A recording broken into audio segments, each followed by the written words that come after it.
हरे कृष्ण कृष्ण कृष्ण हरे हरे, हरे राम राम राम हरे हरे। श्री श्री राधा माधव की जय। श्रीमद् भगवद गीता की जय। श्रीमद् भगवद गीता का अध्याय 4 श्लोक संख्या 15 का भी हम पाठ करेंगे।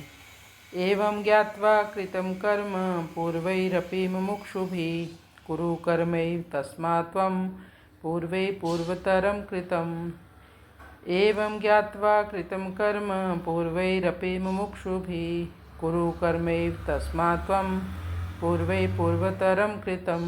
एवं ज्ञात्वा कृतं कर्म, इस प्रकार जानकर कि भगवान के सभी कार्य दिव्य हैं और भगवान की लीलाएं भी दिव्य हैं और भगवान अनेकों लीलाएं करते हुए भी संसार से आसक्त नहीं होते। कर्माणि न लिम्पन्ति, उनकी चेतना लिप्त नहीं होती। पूर्वैरपि, पूर्व समय में जो हमारे पूर्वज हुए हैं, मुमुक्षु भी, मोक्ष चाहने वाले, जो मुक्ति चाहने वाले आकांक्षी हैं, उनके पद चिन्हों पर चलने वाला। कुरु कर्मैव तस्मात् त्वं, हे अर्जुन तुम कर्म करो।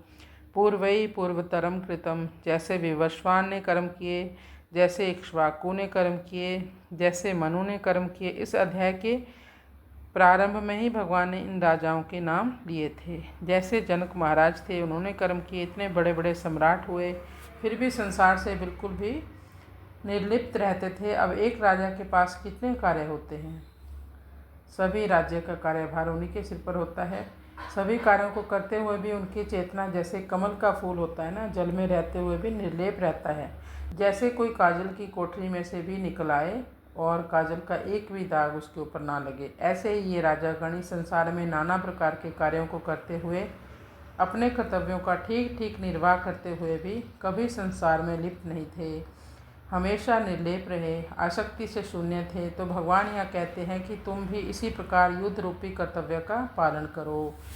अब हम इसका अनुवाद कर लेते हैं।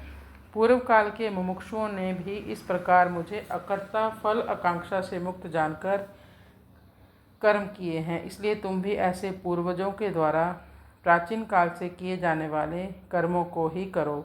सामान्य व्यक्ति संसार में अपनी इच्छाओं को पूरा करने के लिए ही कर्म करता है, लेकिन जो इस संसार से पहले ही मुक्त हो चुके हैं फिर भी वह कर्म करने में सक्रिय रहते हैं। क्यों? दूसरों को आदर्श प्रस्तुत करने के लिए। तीसरा अध्याय, उसमें हमने पढ़ा था कि जैसे जैसे श्रेष्ठ व्यक्ति आचरण करते हैं तो सामान्य व्यक्ति ऐसे श्रेष्ठ लोगों का अनुसरण करते हैं। तो भगवान कह रहे हैं कि हे अर्जुन, यदि तुमने ये धर्मयुक्त युद्ध नहीं किया, युद्ध भूमि से पीछे हट गए, तो भविष्य में लोग तुम्हारा गलत आदर्श प्रस्तुत करेंगे। अगले श्लोक में भगवान कहते हैं ये जो कर्मों के नियम हैं ये अत्यंत गोपनीय होते हैं। हरे कृष्ण कृष्ण कृष्ण हरे हरे, हरे राम राम राम हरे हरे। कृष्णाय वासुदेवाय हरे परमात्मने प्रणतक्लेशनाशाय गोविंदाय नमो नमः।